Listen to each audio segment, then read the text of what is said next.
Texas A&M is after a handful of talented quarterbacks in the 2025 class. Which one should Aggie fans want? You are Locked On Aggies, your daily podcast on the Texas A&M Aggies. Part of the Locked On Podcast Network, your team every day.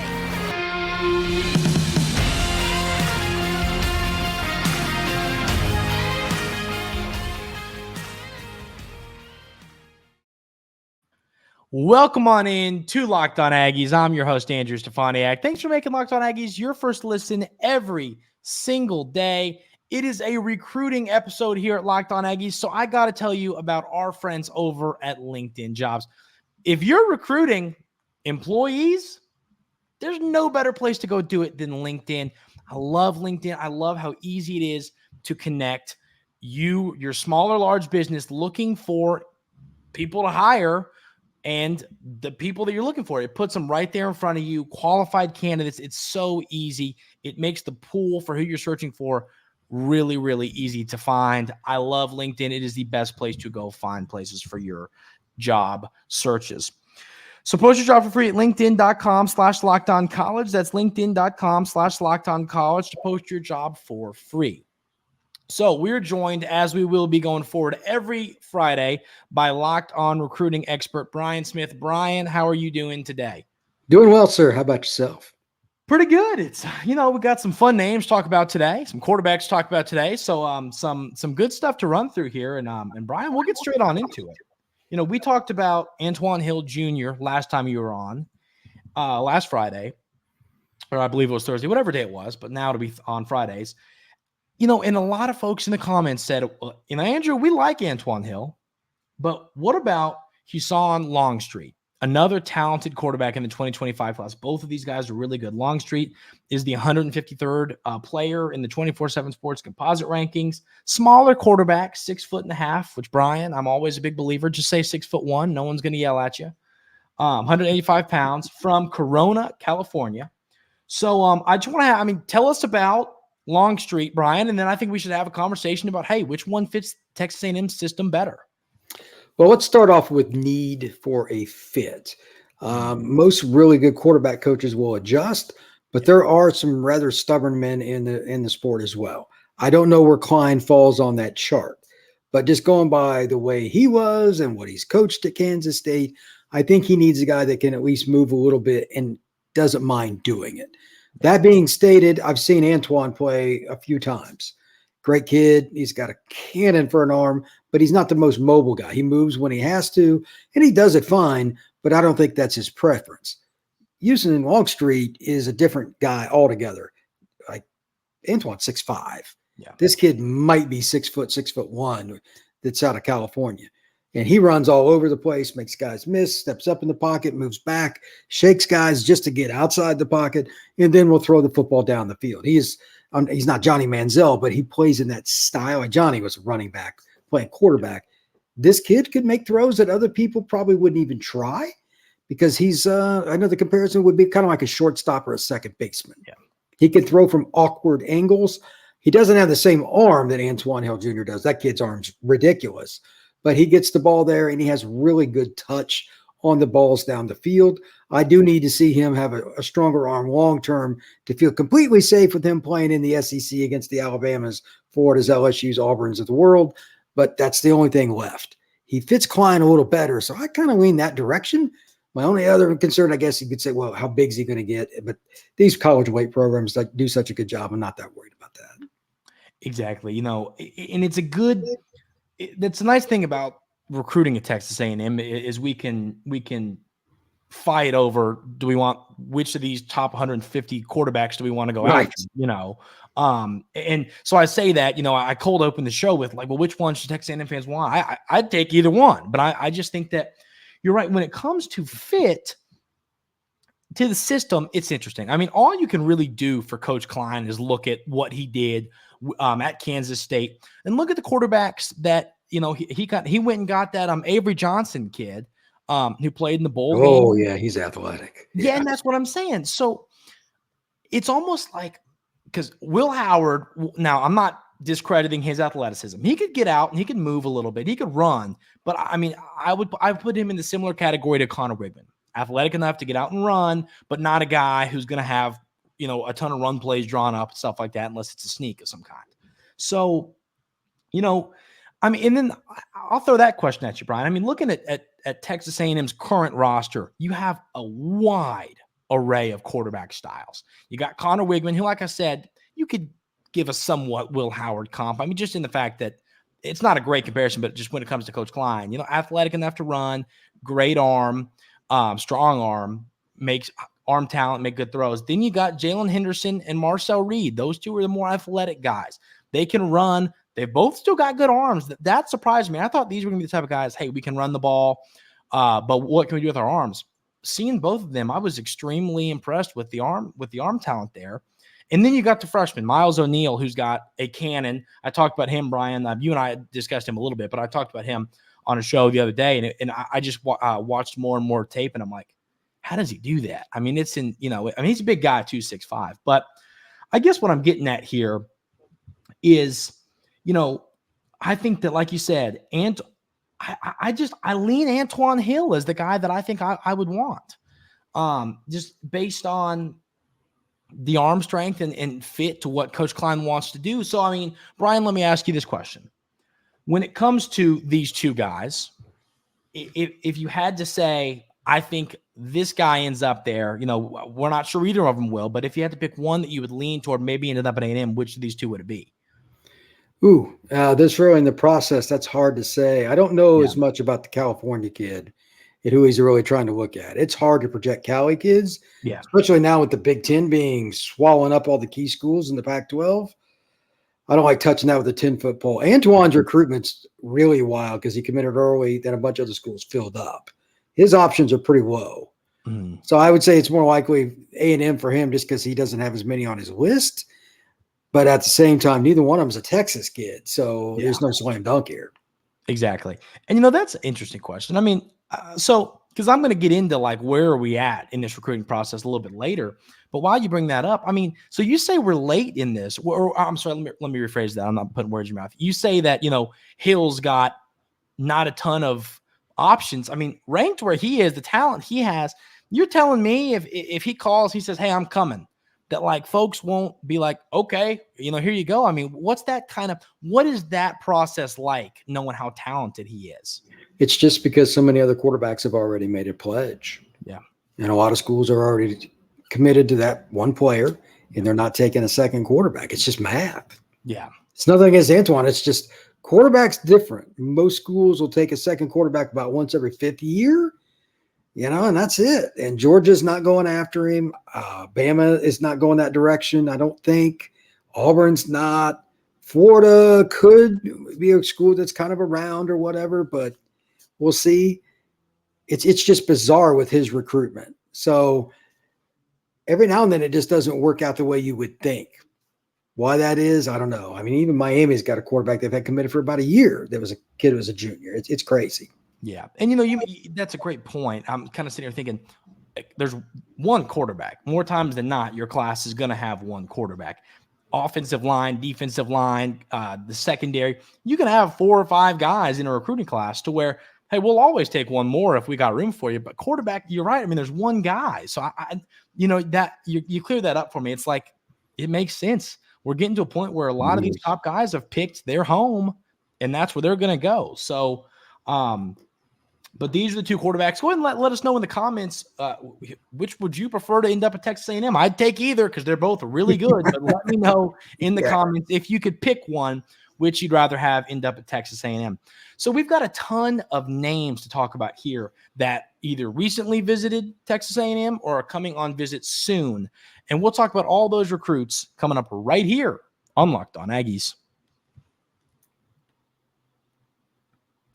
But first, I got to tell you about our new friends over at Ibotta.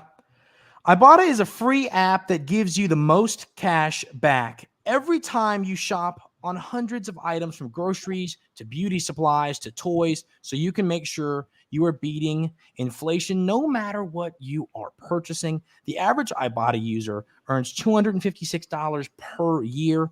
That could cover the cost of an entire shopping trip. So you can buy that flight you've been eyeing, that game you're dying to go for, or the fancy dinner you've been craving. Hey, there's some times I'm like, man, I need to go get this for dinner. I mean, there's always something you're craving. That hit me because it's like, that happens about once a week, once a month. And there you go. Don't feel bad about it. If you don't want to cook at home, you want to go get something, you're going to get some money back with Ibotta.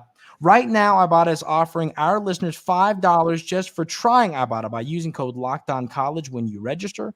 Just go to the App Store or Google Play Store and download the free Ibotta app to start earning cash back and use code LOCKEDONCollege.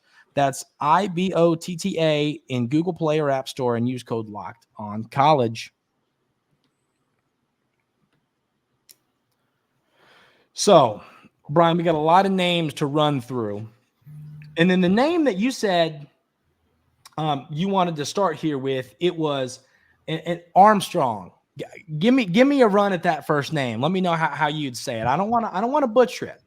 Well, I don't know how well I will do either. Oh, then I put you on the spot. No. It's okay because look, I deal with this all the time because you don't meet the kid and you're just trying to get it right. But Kiotti Armstrong? That's what I would have said. Kiotti Armstrong. 6 foot. I don't know if that's right, but man, what an athlete he is. I know that's right. Mm-hmm. And that's the bottom line. This is a kid that can play edge, strong side, tight end, flex tight end, and is just a football player. If you don't like his film, you and I probably wouldn't get along because it's pretty easy to enjoy it, whether he's playing on offense or defense, and he does definitely play both. So A&M and everybody in the free world is recruiting him. A&M seems to be kind of trending, and this is the guy that, I think most schools would probably rather have him on defense, but A&M gets so many defensive guys, they're the kind of the exception to the rule. They might take him as a flex, and that might be the best decision for them. Yeah, so he is ranked as the 94th player in the class, 6'6", 248-pound player from Jasper, Texas. Visit stuff, going on. So, Brian, here's my question for you on Armstrong is,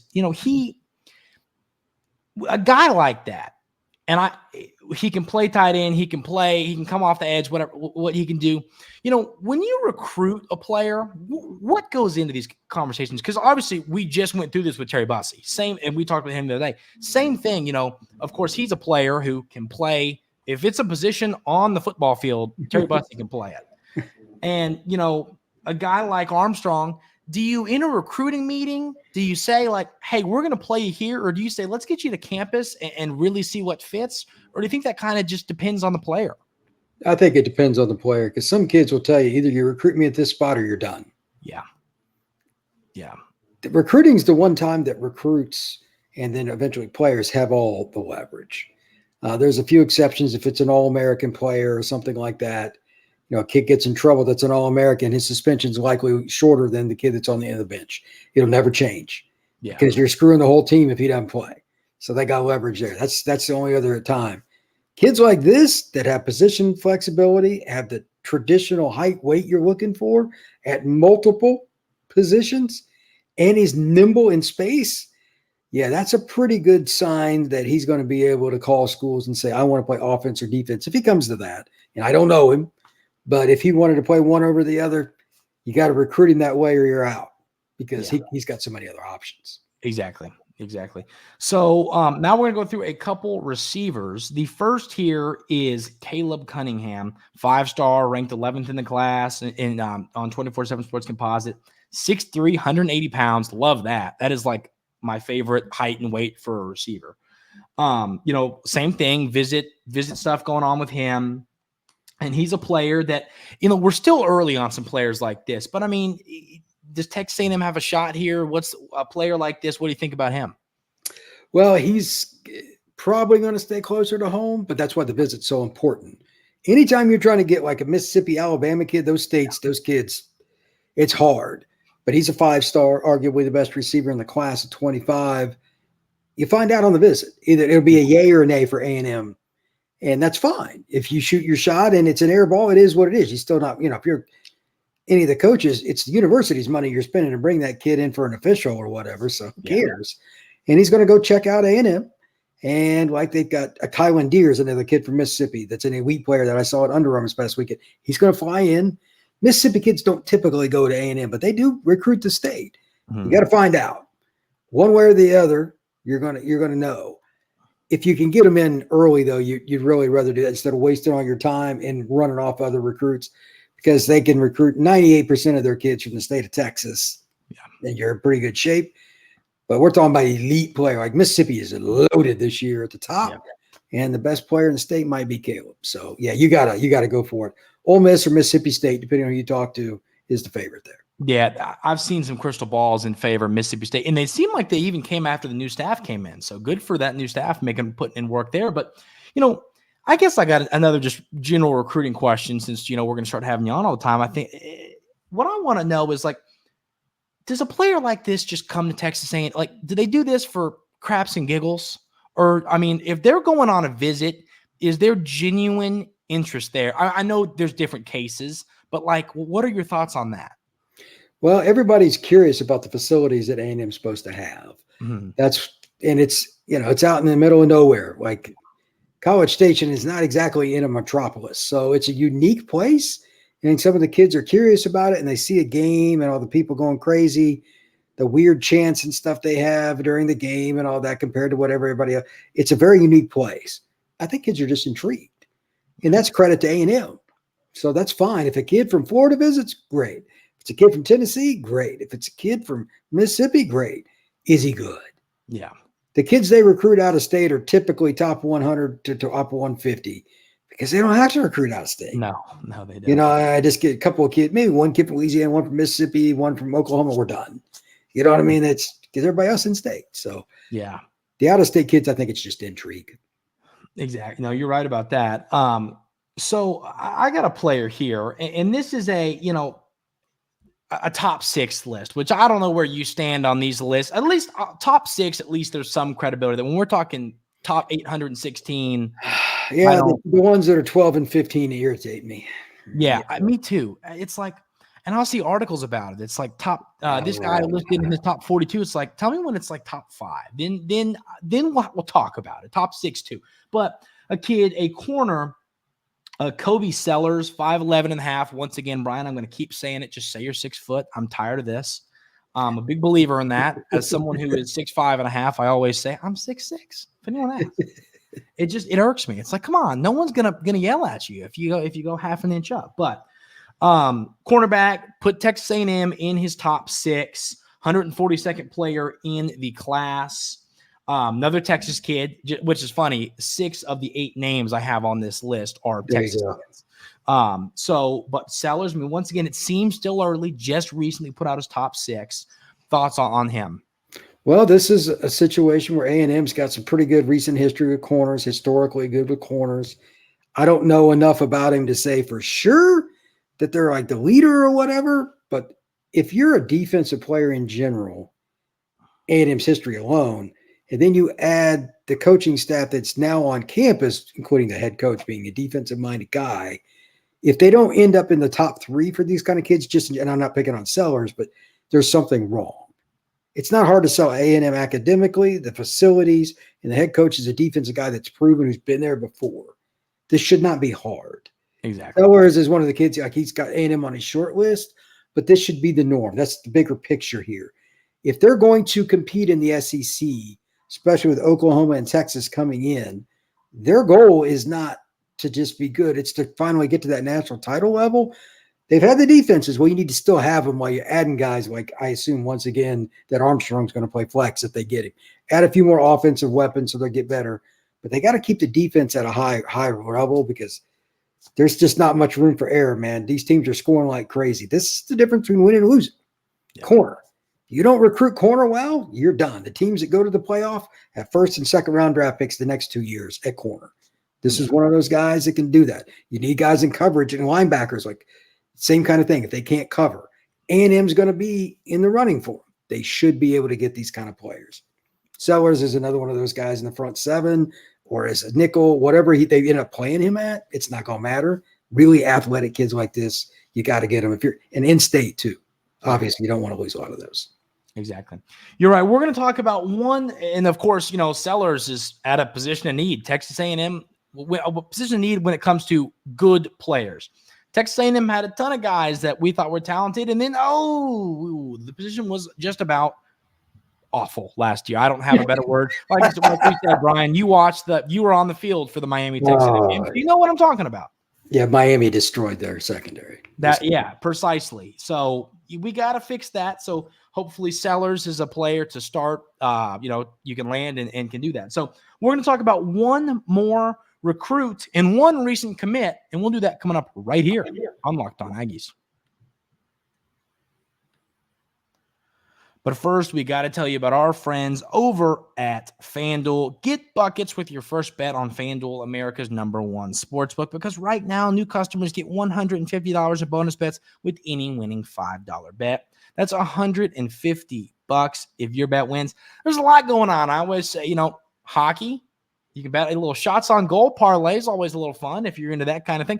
You got baseball coming up. Of course, college baseball is back. I hit a college baseball parlay the other day. It's very simple. Just bet on the SEC to beat the non-SEC teams. It tends to work out. MLB's coming back. Pitchers and catchers are at camp. Hitters are there too. Baseball's almost back, which is very exciting. I can't wait. There's a ton on FanDuel, a ton of sports. I know we're sad football's over, and it hurts every day when I wake up. I have to remember that. But there's a ton of fun things to still bet on going on. You can bet on all NBA players and teams with quick bets, live same-game parlays, exclusive props, and a ton more. Just visit FanDuel.com/LockedOn and shoot your shot. FanDuel, official sports partner of the NBA and the Locked On Podcast Network.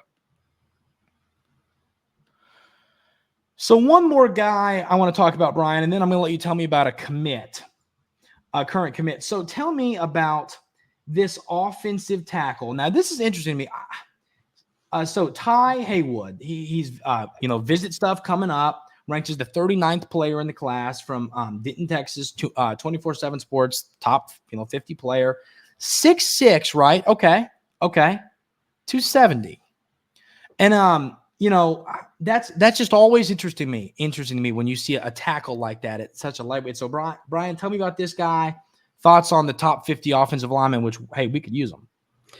A&M definitely needs O-line help. Along with corners, they need droves of both. Yes. This is a kid that's got a lot of upside. He still has to add weight. Yeah. I'm sure that's what you're alluding to, but that's easy. It's easier to go up than it is to go down. And he has the feet. He could play tackle. He could play guard if he really wanted to, depending how big he gets. But some of these kids put on 30 pounds in 4 months. So I don't really worry about the weight. I worry about length, which he has. I worry about the natural height, which he has. Listed at 6'6", so he's probably 6'5". They'll figure it out. By the time he enrolls at, UT or A&M or Oklahoma or wherever he goes, he'll be 295. That's just kind of how that works. And they'll be okay. As for his recruitment, it's the who's who. It's the same suspects you would imagine LSU and Oklahoma and A&M, et cetera, are going after him.